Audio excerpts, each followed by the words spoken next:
Mentang-mentang nggak punya Ya udah masalah gitu doang ya Bu. Terus nggak punya emak berkali-kali. Ada berkali-kali. Julas menjelaskan, rakyat terlalu banyak mengkritik, tapi isinya kosong. Rakyat itu aib bagi pemerintah. Widih, sekelas menteri ngomongnya kayak gini nih, Gas banget. nantangin rakyat sendiri. Justru kalian lah, para pejabat, Beban itu parasit dan benalu bagi bangsa Indonesia. Karena gaji kalian, fasilitas yang kalian nikmatin itu adalah hasil pajak dari rakyat. Bahkan kalau bisnisnya terganggu atau terkena masalah, maka pihak yang pertama kali beliau salahkan adalah pemerintah. Seru nih ngitungin utang mantan pejabat. Di Mandiri 16,38 triliun, di BNI 7,1 triliun.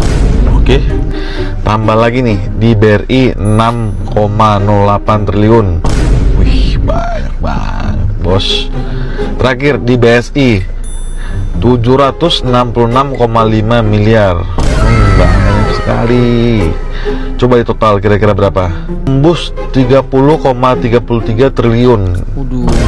Pantesan ngotot nih bapak satu ini minta BBM naik.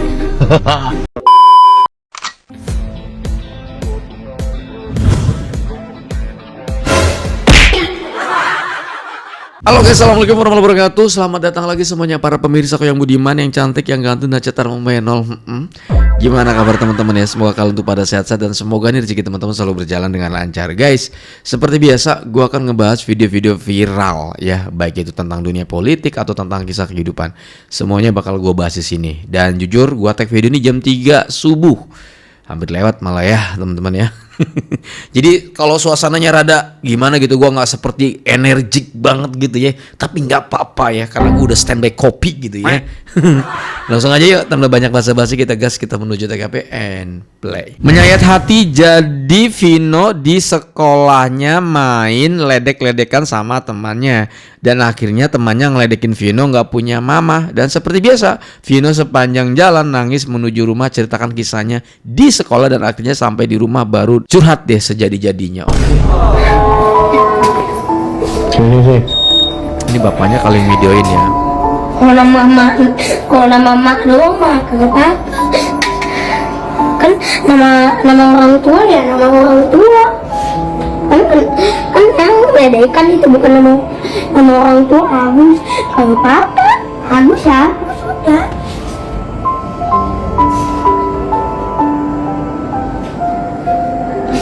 Kamu ngeledekin duluan kali.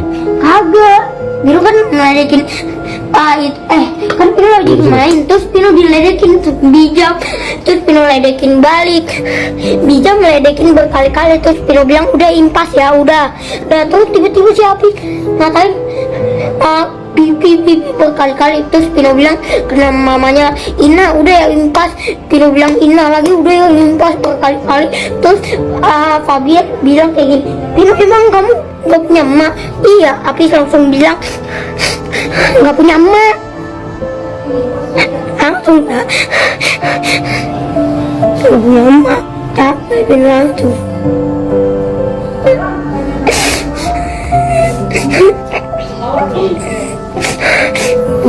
Tentang gak punya Ya udah masalah gitu doang ya Bu.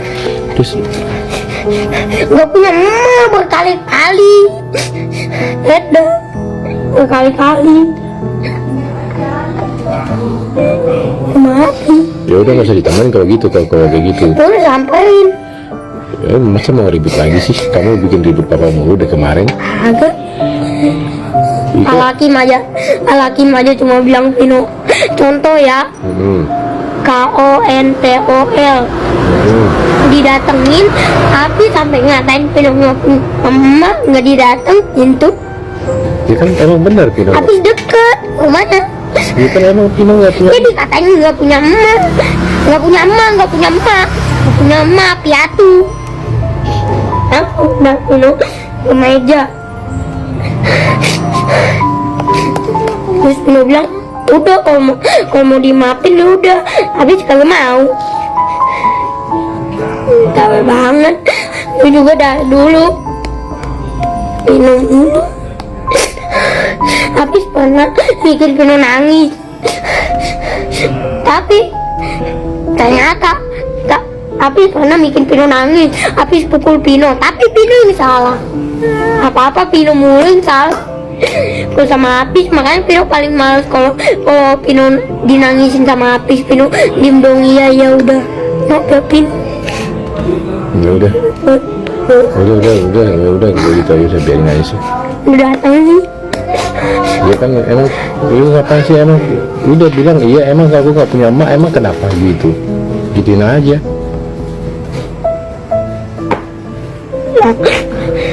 Nggak punya emak berkali-kali. Piatu. Saya nggak punya emak. Ya kasihan ya dek, kasihan. Ini makan. Belum cuma ngatain gitu. Kalau Kan Pino ada cuma papa. ngatain, Ya udah Pino punya papa kan, papa jadi mama Pino juga, dua-duanya double. gagal. Kan papa masak berarti kan jadi mama dia juga. Habis ngatain Pino kayak gitu. Nggak punya emak ya, piatu nggak punya emak, kasihan deh. Udah biarin aja. Datang. Sebetulnya ini kan ya namanya bocil kali ya, suka ledek-ledekan ya. Gue juga pernah ngerasain itu gitu ya. Cuman dia nusuk banget ketika dia dipanggil nggak punya emak gitu. Gue kebawa suasana anjir. Aduh, ampun, dan menyayat hati banget sih menurut gue. Diledekin sampai nggak punya emak berkali-kali dan relate gitu sama kehidupannya gitu kan. Walaupun bapaknya udah berusaha nasihatin, tapi ya namanya bocil. Cuman ya di sana itu di posisi gue juga pastinya saksi gitu ya. Awalnya cuma bercandaan-bercandaan, tapi karena memang itu relate sama kehidupan gue gitu, emak gue udah nggak ada coy gitu. Dan gue kalau udah kayak urusan dengan emak tuh gimana ya gitu ya. Kalau nggak ada uang buat beli lauk, makan daun singkong.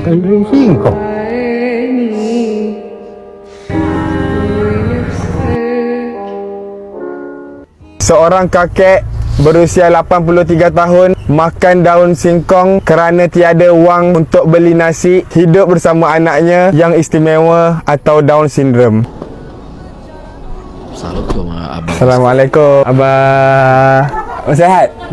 Namanya apa? Raskar. Bapak Raskar. Kenapa makan daun singkong? Enggak ada apa-apa tuh. Kakek hari-hari makan daun singkong diganti dengan nasi kakek. Bismillahirrahmanirrahim. Aduh, panas kali kek. Ya Allah. Panas tuh. Aduh. Bismillahirrahmanirrahim. Oh, cara masaknya Ini kondisi rumah abah sekarang ini. Allahu Akbar. gimana ini? Bersyukur dengan apa yang kita ada sekarang.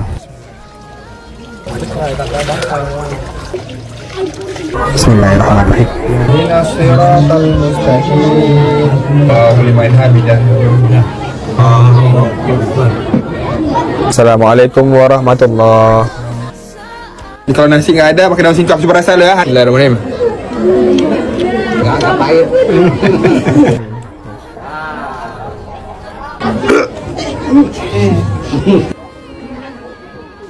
Mau makan dulu.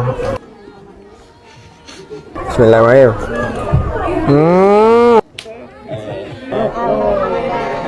Kakek tidur di sini? Iya. Allahu Tempat saya Akbar. ini.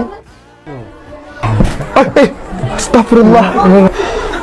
Ini tempat tidur ayah selama 84 tahun ya. Ada 5.000 tak? Boleh minjam?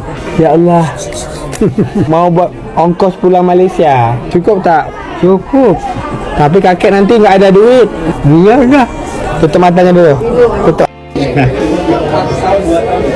Mau nggak?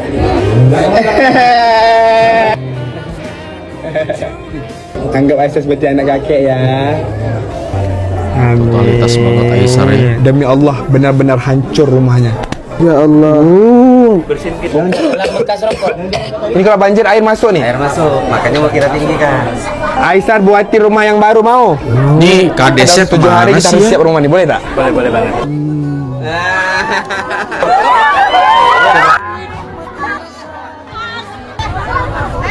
Beras, minyak.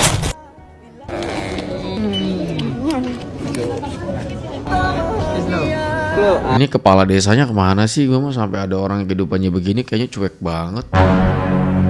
Kayaknya kalau udah bansos juga nggak dilihat-liatin nih. Dewan Renovasi Rumah Abah Rastam. Bismillah. 2, 1.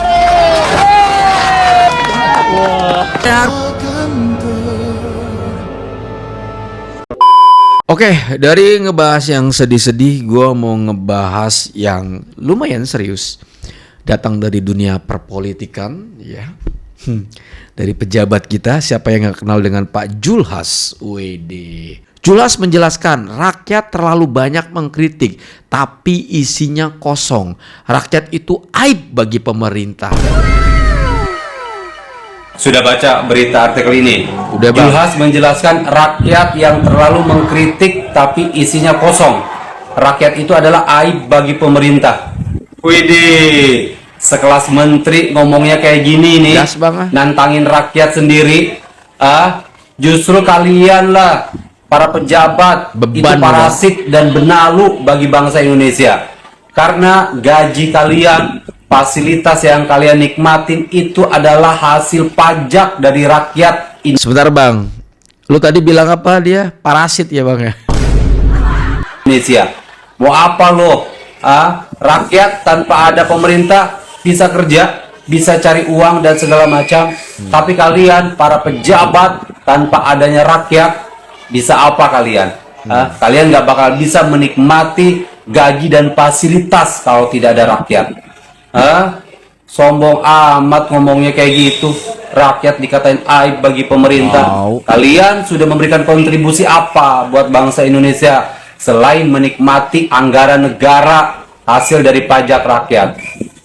Sekali-kali kalau ngomong tuh dipikir, ininya dipakai, ya. Apa, Bang? Otak, Bang? Salam, akan sehat. Gue dapat gambar ini dari akun Bidik Realita.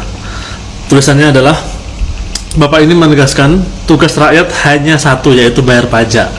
Tidak seharusnya ikut campur urusan pemerintah. Dan di sini juga dia berbicara, rakyat Indonesia sebaiknya bisa memberi walaupun keadaan susah. Tidak boleh terus-terusan meminta. Kok ada ya orang punya pikiran seperti ini ya? Justru yang punya tugas memberi itu seharusnya pemerintah. Misalnya gini dah, kalau kami semua nggak ngasih pajak nih, kalian makan dari mana? Sesimpel itu. Jadi ya, ayomilah masyarakat, sayangi masyarakat, karena uang kalian tuh ya uang dari kami. Iya. Ya elah, masa gitu aja nggak ngerti? Ya minimal tahu diri lah. Aman ya, aman ya. Ini nih yang saya heran. Kenapa sih di negeri kita ini mantan pejabat jadi menyerang pemerintah? Aduh. Bahkan tidak sedikit loh yang jadi provokator. Apakah nasionalisme dan patriotismenya ikut hilang karena sudah tidak lagi memegang jabatan? Atau karena rekrutmen pasca reformasi yang bermasalah? Banyak sekali bisa kita lihat mantan pejabat yang bermasalah terutama jadi lawan pemerintah. Dari menyebarkan hoax sampai memimpin massa untuk demi sesuatu. Tapi yang lebih aneh lagi, mantan wapres 2 kali pula yang notabene tidaklah bersih dari dosa masa lalu, sekarang jadi biang masalah. Kalau kita lihat ya teman-teman yang budiman, mantan wakil presiden dari zaman Orde Lama setelah tidak menjabat, beliau tuh tenang, beliau menjaga martabatnya dan bahkan jadi bapak bangsa. Kalaupun ada mantan wapres yang tidak seiring lagi, itu pun beliau lakukan teguran atau kritik dengan cara yang baik, dengan cara yang bermartabat, dan yang paling penting konstitusional. Siapa mereka? Yaitu Bung Hatta ketika menegur Bung Karno dengan surat pribadi sebagai mantan sahabatnya yang berjudul Hati Nurani Melawan Kezaliman. Setelah itu tidak ada. Dari zaman Sri Sultan Hamengkubuwono IX sampai Kiai Ma'ruf Amin, semua tetap menjunjung tinggi yang namanya kedaulatan negara. Kalau ingat-ingat debat capres zaman Pak SBY dan Bu Mega dulu, memang kalau sudah menyerang tidak ada duanya beliau ini. Cuma Pak JK lah yang 2 kali jadi wapres dari dua presiden yang berbeda yang menyerang mantan presidennya. Bahkan yang bukan pasangannya pun juga terkena penyakit serangannya. Aneh bukan teman-teman yang budiman? Ya memang Puang JK punya rekor tadi. Jadi wapres 2 kali dengan 2 presiden berbeda. Tapi tidak lupa juga dengan rekor pengusaha dan aktivis yang seharusnya secara moral harus beliau tinggalkan setelah jadi wapres. Tapi malah menjadi bisnisnya. Bahkan kalau bisnisnya terganggu atau terkena masalah, maka pihak yang pertama kali beliau salahkan adalah pemerintah dengan ucapan nggak becus urus negara lah dan lain-lain.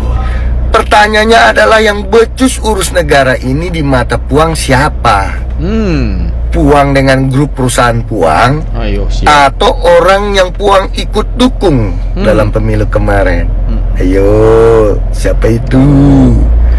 Janganlah Puang, keadaan dibikin gaduh dengan pernyataan dan hoaks-hoaksnya Puang.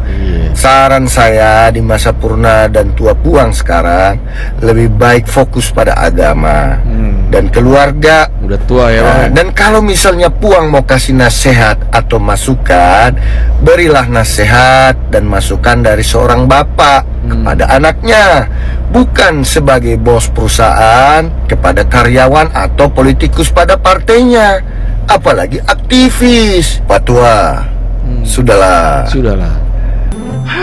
Paling seru nih ngitungin utang mantan pejabat. Di Mandiri 16,38 triliun, di BNI 7,1 triliun. Oke. Tambah lagi nih di BRI 6,08 triliun. Wih, banyak banget, Bos. Terakhir di BSI 766,5 miliar. Banyak sekali. Coba total kira-kira berapa? Tembus 30,33 triliun. Wih, pantesan ngotot nih bapak satu ini minta BBM naik.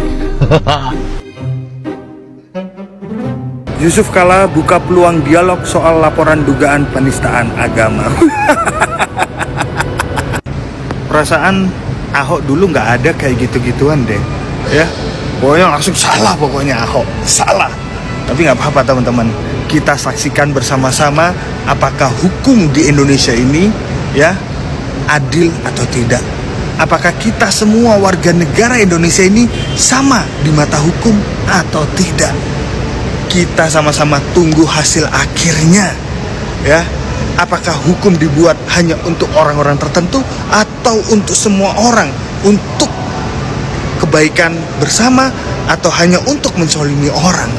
Ya, apakah kasus ini akan berhenti di pintu dialog atau akan dihukum? Kita saksikan bersama-sama. Intinya pesanku satu, jangan pernah menzalimi orang. Tuhan tidak akan pernah tidur. Ketika kamu menzalimi orang, hal itu akan berbalik pada dirimu sendiri. Salam NKRI harga mati. Oke guys, gitu aja. Terima kasih banyak buat kalian yang udah mampir nih. Mohon maaf kalau ada salah pada saat saya membuat konten ini. Jangan lupa kalian follow akun Twitter yang video gue rasa. Thank you so much. Saya Nurdin Paul. Assalamualaikum warahmatullahi wabarakatuh dan bye bye.